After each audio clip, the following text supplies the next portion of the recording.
Hey guys, welcome to the Better Way podcast, where we have conversations about anything and everything that pertain to following Jesus in everyday life. Our hope is that the discussions that we have here would challenge your faith and encourage you in your relationships with God, people, and the world around you. My name's Adam Winter. I'm here with Matt Dorn. What's up? And again, no Ryan Breland. Cricket. Priority problem, man. Man, just He is all those thinks students. it's more important to go spend time with junior high and high schoolers, which I would definitely disagree. That sounds tolerable at best. It's not. Some of them are Well, cool. I would say, so it's summertime, and man, you got to put up with the heat. So I went on the winter camp with the students, and it was great. It was a blast. Yeah. But summertime's Summertime's different. You're It's all hot sweaty. out there. Stay wet, stay hydrated. Man, it's a hot one. So Yeah, so he'll be back from summer camp. He'll be on our next episode. It's going to be great. Don't worry. Have no fear. But today we are doing our next Wednesday word installment, and we have crossed over into the book of Mark. woohoo, we did Mark's Gospel, the earliest of the four. Yeah. This one was written the earliest of them all. And we're in Mark chapter 2 today, Wednesday, July the 5th. Hope everyone had a good 4th. Mm-hmm. Woot woot, America. Bang, bang, bang, shoot your guns. So today, Mark chapter 2, we're just going to dive into it. There's obviously a lot going on here if you've read the chapter. If you haven't, feel free to go back and read it. Lots going on. One thing I picked up on is Jesus seems to be frustrating the Pharisees quite a bit in this chapter. And the Pharisees always seem to be a little bit frustrated by Jesus, obviously. But they seem extra annoying to me here. They're always a little kind of like they're peeking around every corner and like, what's he doing now? What's he doing now? They seem kind of extra so in this chapter. So just brief overview. Jesus in the very opening 12 verses, it's the story where a paralytic is brought to him by his friends, and they drop him down through the ceiling of a roof. And the ceiling of a roof, I feel like that's sort of the same thing, but not quite. Yeah. They drop him down through the roof to Right. get to Jesus, and he says, your sins are forgiven. And the Pharisees are very upset about that. They're like, who? What? Like, who has the authority to forgive sins? They're thinking sins have always been atoned for in the temple, right? Mm-hmm. One time a year. The right guy's got to be there. The ceremonies have to be put in place. The sacrifices have to have been brought. And Jesus is like, no, right here, right now in this dirty house, your sins are forgiven. And they're appalled by that. And so then he responds by saying, why do you think this is such a big deal? Let me show you that I have the authority to do that.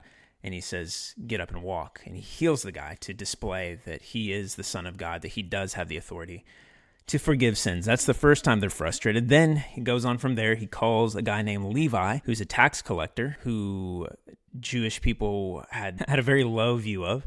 This is a traitor. This is someone that is of sold Jewish, out. Sold out, sell out, of Jewish descent, has chosen to work for the oppressor, chosen to work for the Roman authorities to tax his or her, I guess it would probably be male tax collector, would choose to tax his own Jewish people, and sometimes even hike those taxes so he could pocket a little bit more for himself. So they hate tax collectors. They loathe tax collectors. Think about the type of person that you just loathe yourself right now, and that's the person that Jesus is like, no, that's going to be my guy.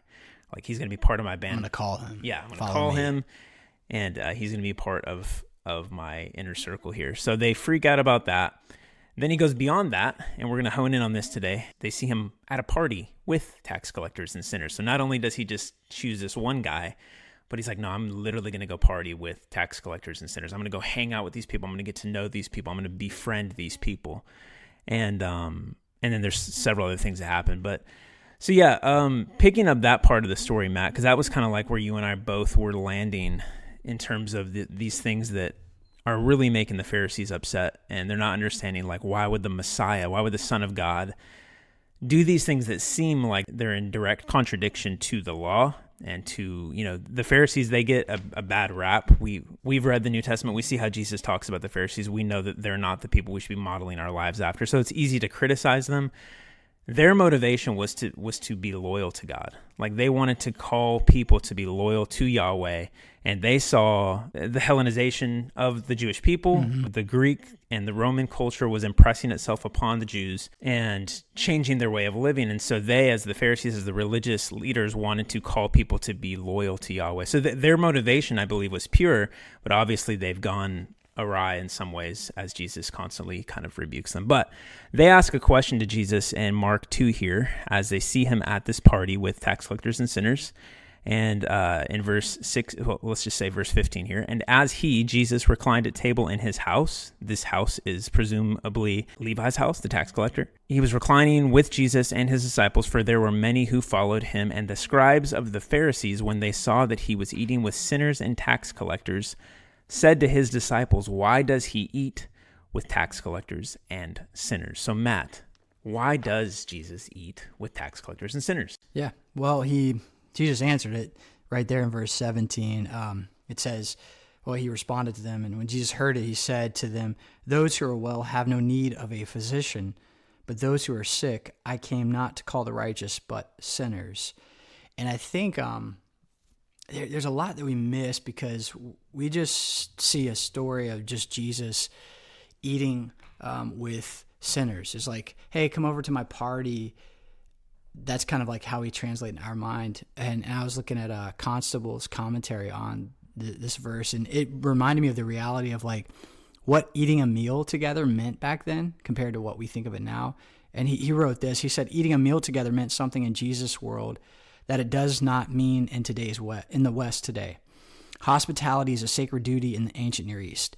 When someone invited someone else to eat with him, he was extending a pledge of loyalty and protection to that person. To accept an invitation to dinner implied a willingness to become a close friend of the host.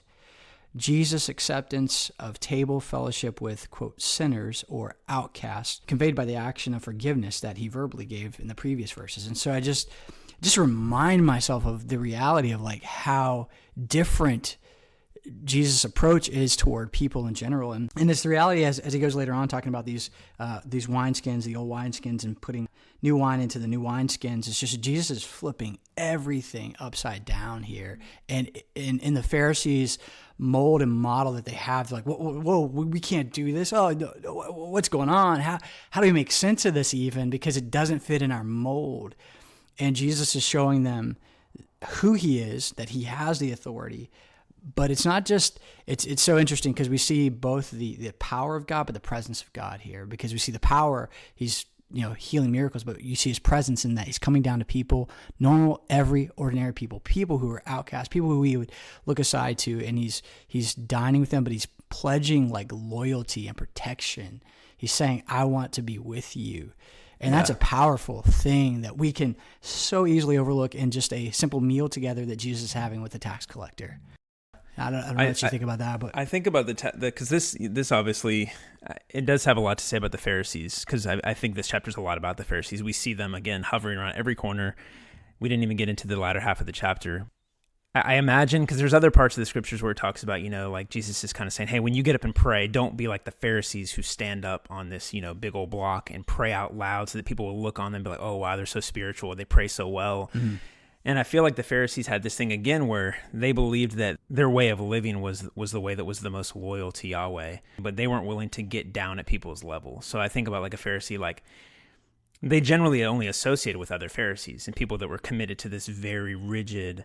And the only way in is to pledge allegiance to this way. Yeah. And so, I mean, like they were never willing to get down at someone's level, to approach them, definitely not to have a meal or to invite someone like that was considered ritually or ceremonially unclean into their home. And Jesus is saying, like, I am the Messiah. Like, I am showing you that the true way is to gravitate toward that person.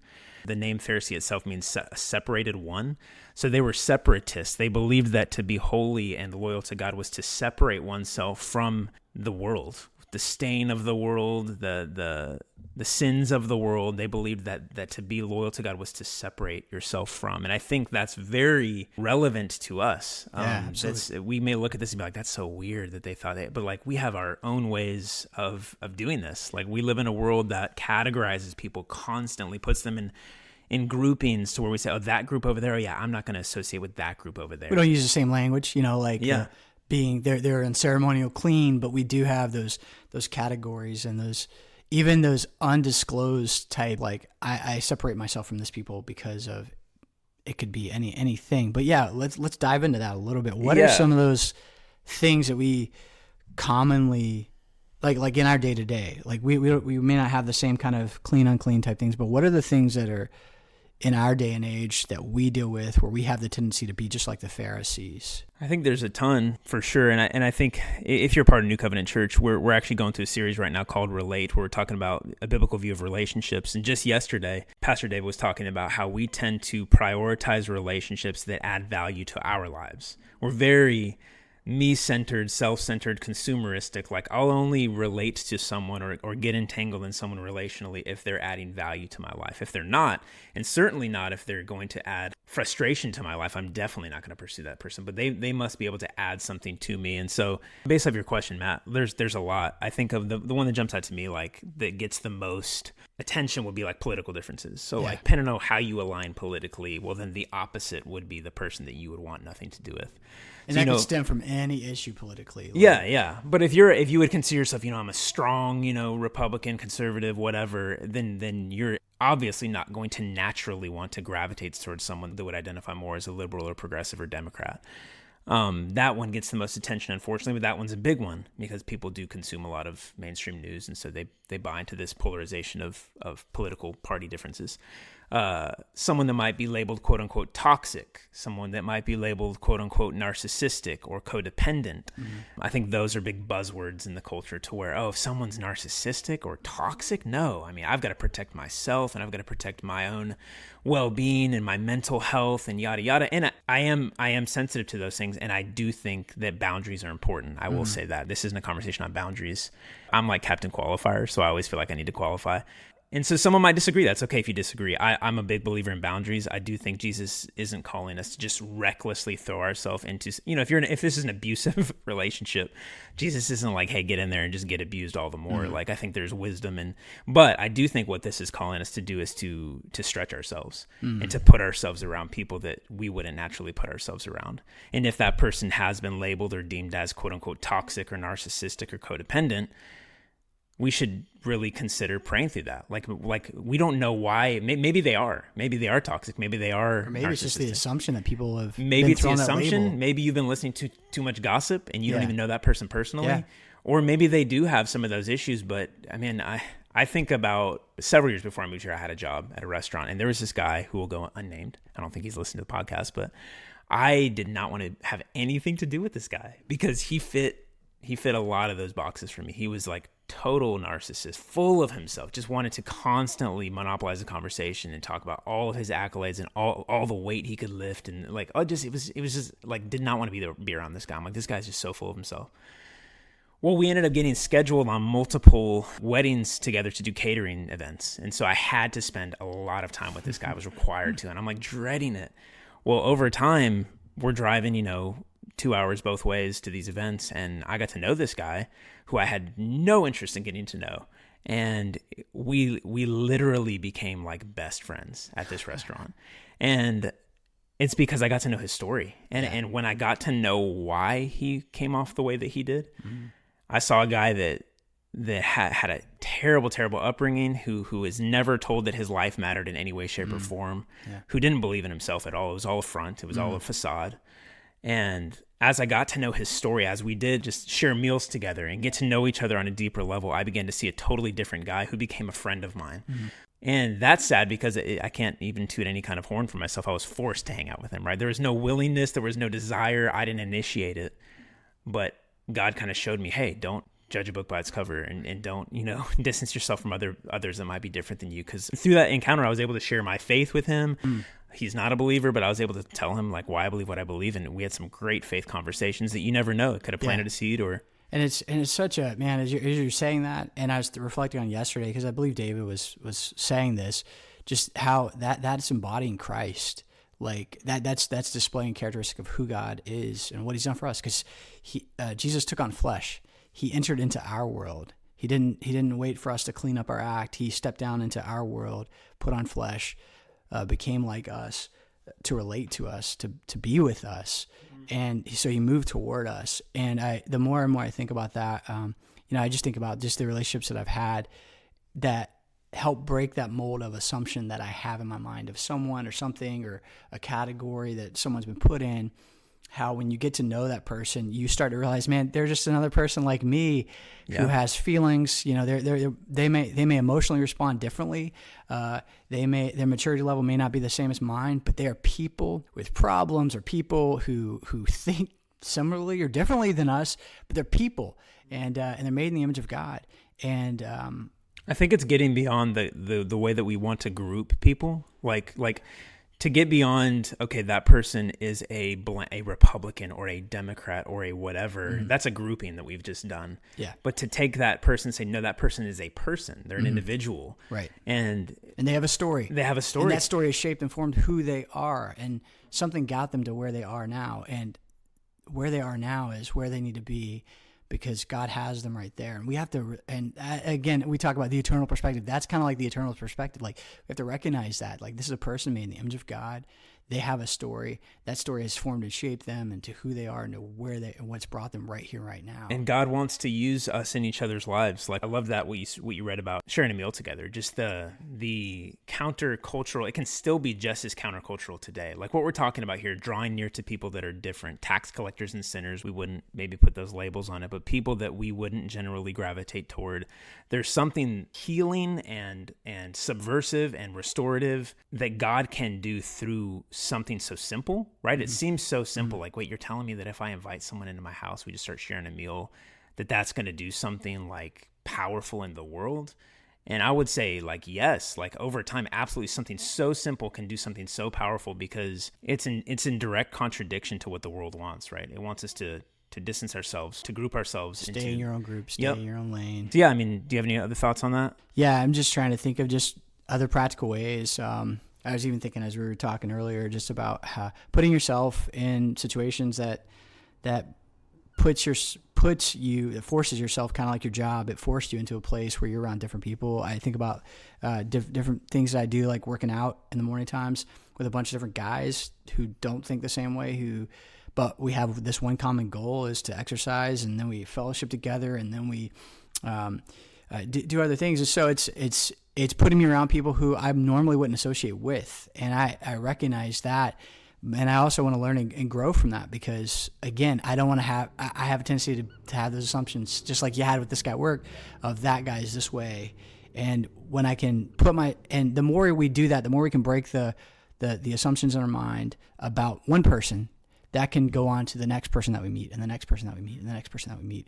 And I've seen that true in my life, just as a prime example of just even talking to recovery guys, people who've gone through drug addiction, things like that. You can always label them as just like, that's who they are. But until you hear their stories and know where they came from, man, you just, it begins to break down that mold slowly over time. So be intentional about that. Look around and see maybe where you might have some kind of Pharisaical tendencies, where you're kind of pulling away from people, or maybe you're saying, no, Jesus works this way. And as you read this again, or as you think about this again, think about how Jesus just wants to flip that and turn that upside down, because he's got this better way of living. Yeah, no, that's good. I just recently had a similar thought, and I mentioned last podcast, how I was putting together a group for like young dads, young married guys who just want to be more intentional in their families' lives. And before I was thinking through, okay, how do I get word out on this to generate interest? I was thinking, maybe I'll just handpick some guys.